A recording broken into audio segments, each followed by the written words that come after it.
Hello my geniuses, welcome to another biochemistry lecture series today. It's a great science tutor Lorenzo. I'll be talking about glycogenesis.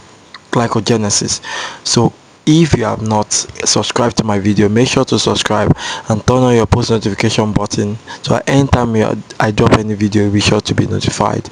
If you want me to make any video for you, make sure you drop it down in the comment section. I promise I'll make that video for you always.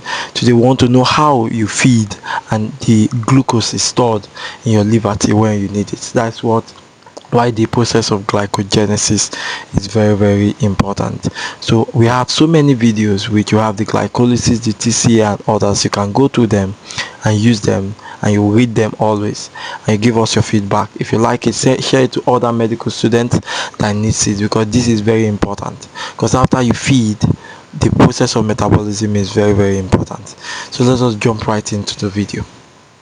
So we'll be starting with the introduction to glycogenesis. So follow me step by step as I introduce and I tell you everything about glycogenesis. Just like the name goes, glycogenesis, formation of glycogen. Glyco, which means formation of glycogen. Genesis means formation.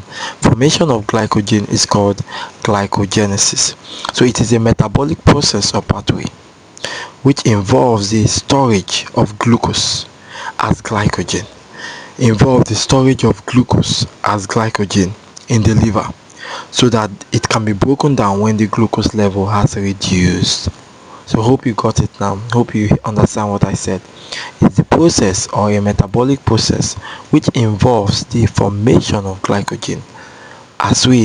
When glucose is stored, when you eat, when you feed very well, all the glucose you are eating, maybe let us say you are taking rice or you are eating any carbohydrate food, now they contain glucose. So when you eat them, what happens? They are stored in your liver as glycogen, so that when your glucose level drops, you will convert those stored glycogen back to glucose and use it to make ATP. Hope you understood. It's so simple. You feed any carbohydrate food, any food, they are stored as what? Glycogen, so that they will be broken down later for you to use it. So where does it occur?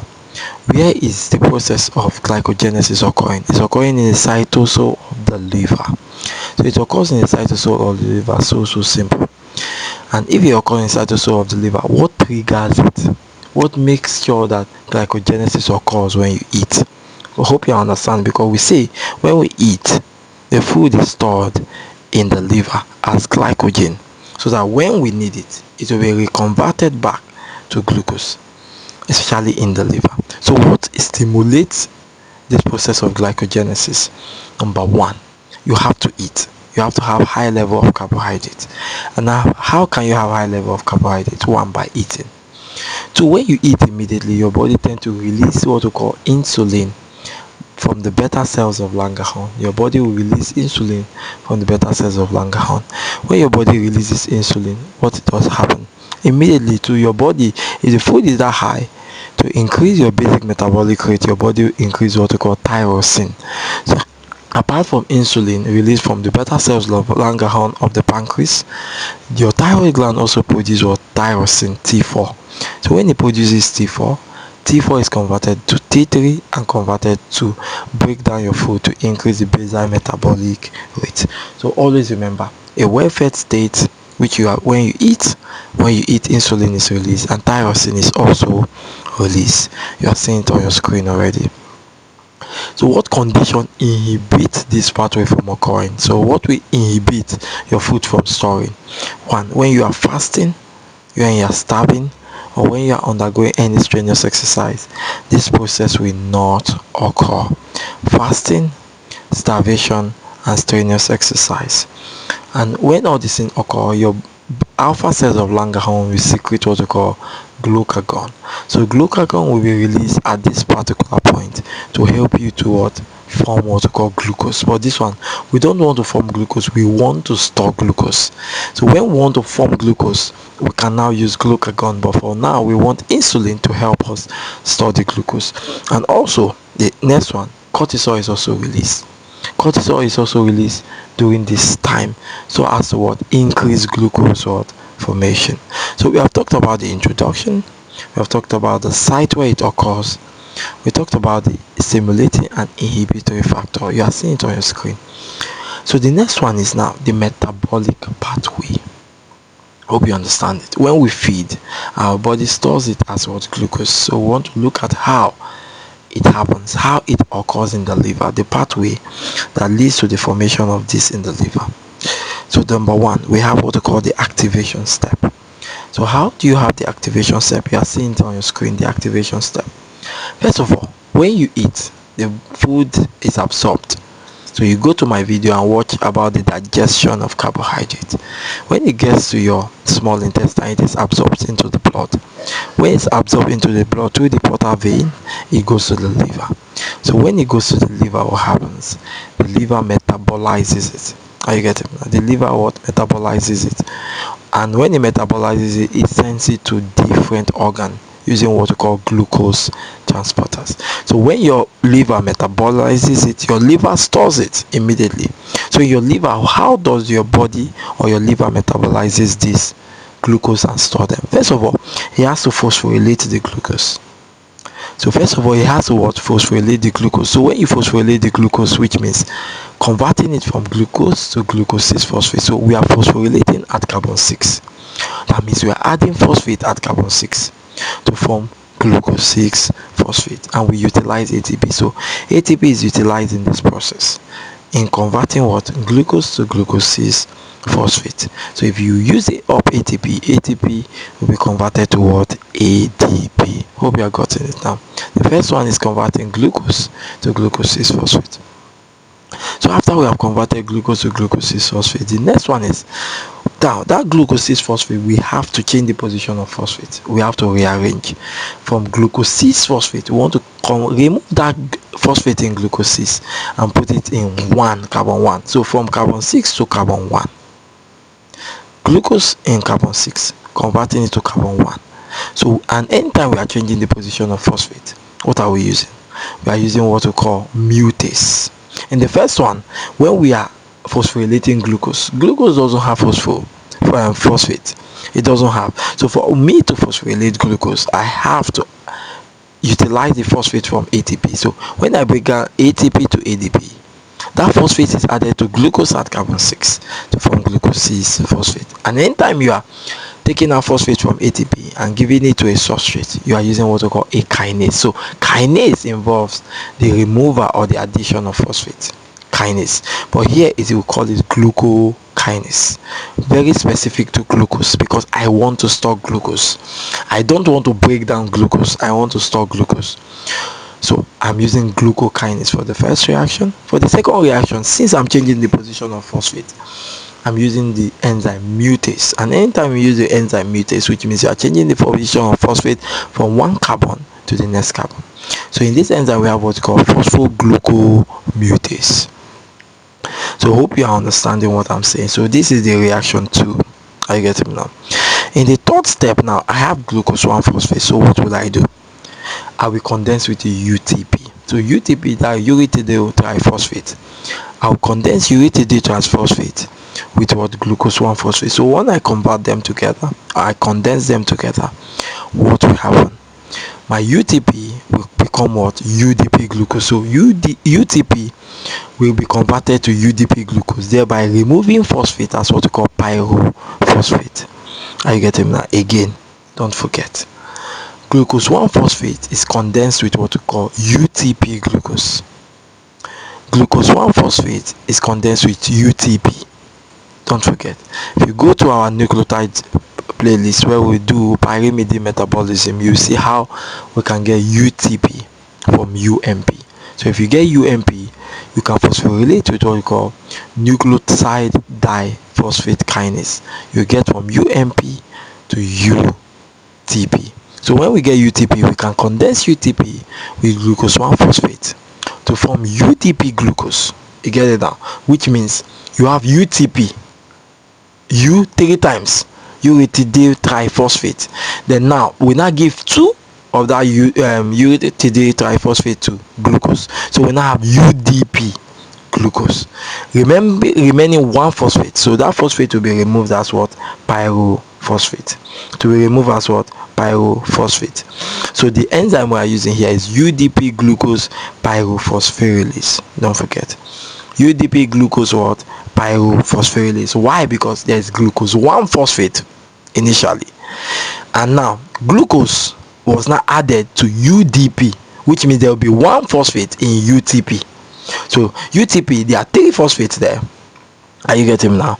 I remove 1 phosphate, and in the glucose-1-phosphate there is also another phosphate, so both of them will be removed as pyrophosphate.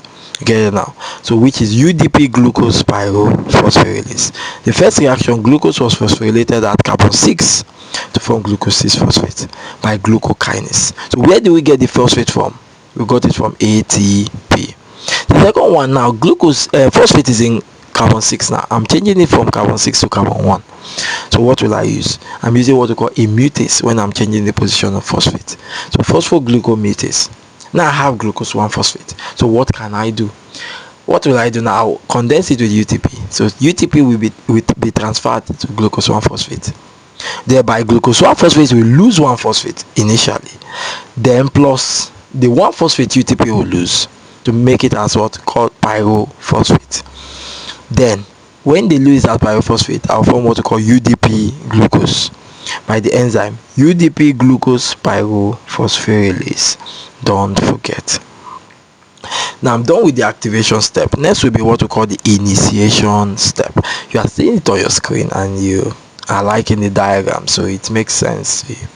So the next one is what? Initiation. So we have activation step, initiation step. Now in the initiation step, what happens now? Now watch.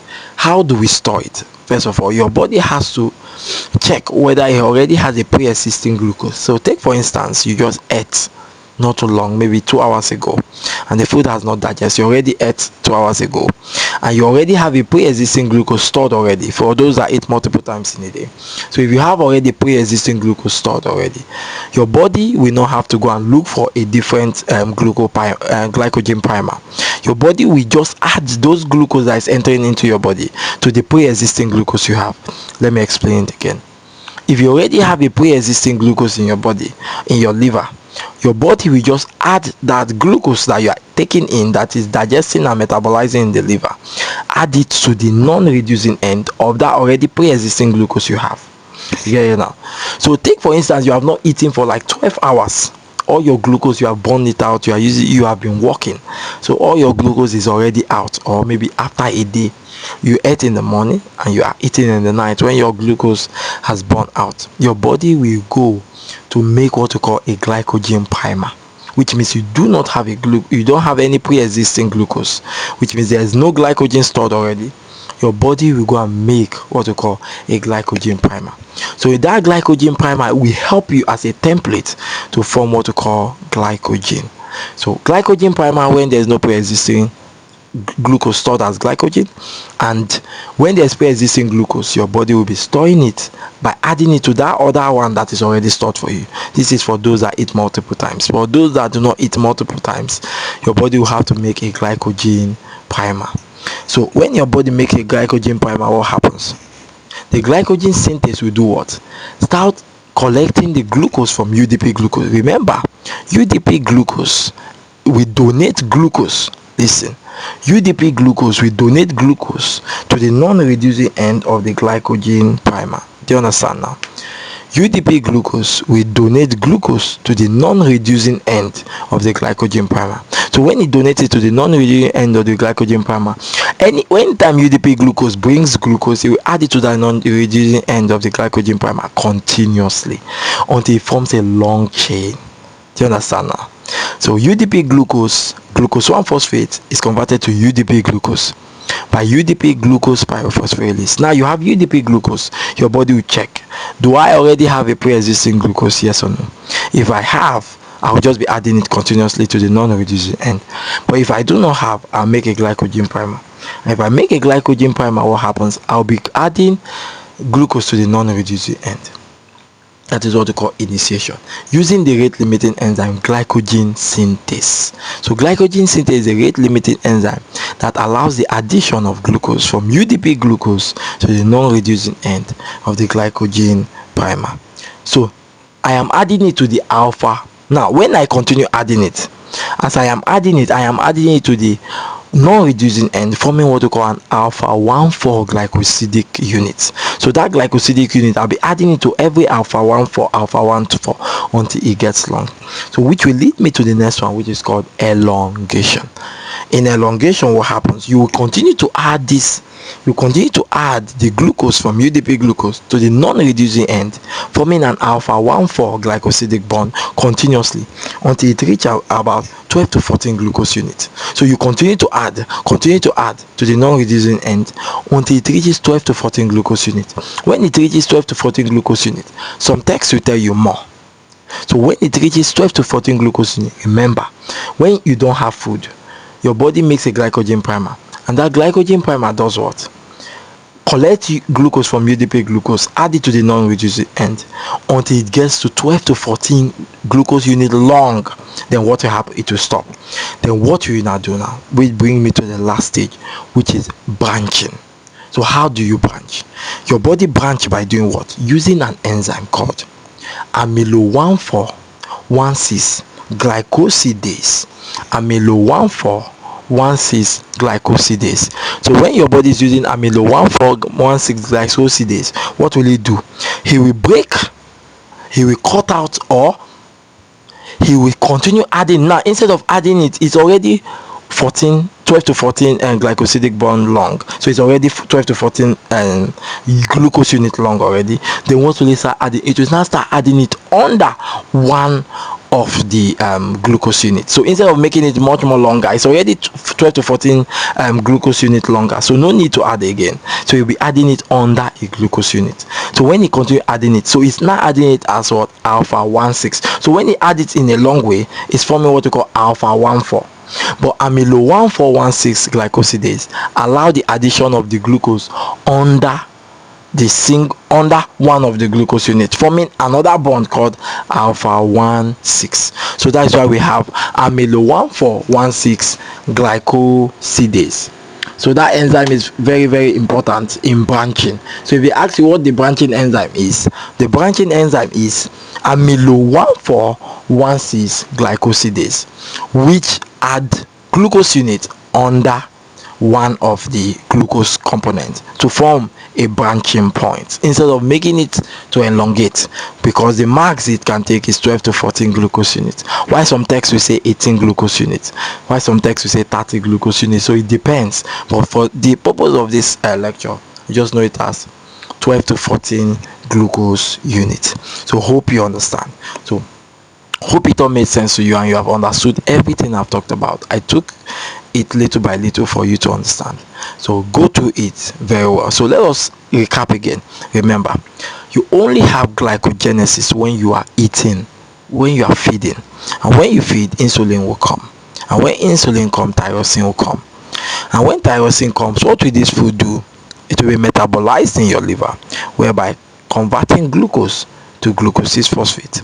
From glucose-6-phosphate, using mutase, there will be rearrangement to glucose-1-phosphate, and when there's arrangement to glucose-1-phosphate, now UTP will come, add or transfer to phosphate into glucose-1-phosphate to form what we call UDP-Glucose. Are you getting me now? By UDP-Glucose pyrophosphorylase. So when this enzyme comes, what happens? Now glycogen synthase will now come, allow the transfer of glucose from UDP-Glucose to the non-reducing end of, if there's a pre-existing glucose, you will add it there, but if there's no pre-existing glucose, you will add it to the non-reducing end of the glycogen primer. The goal is to form glycogen, and the branching enzyme is called amylo 1,4,1,6 glycosidase.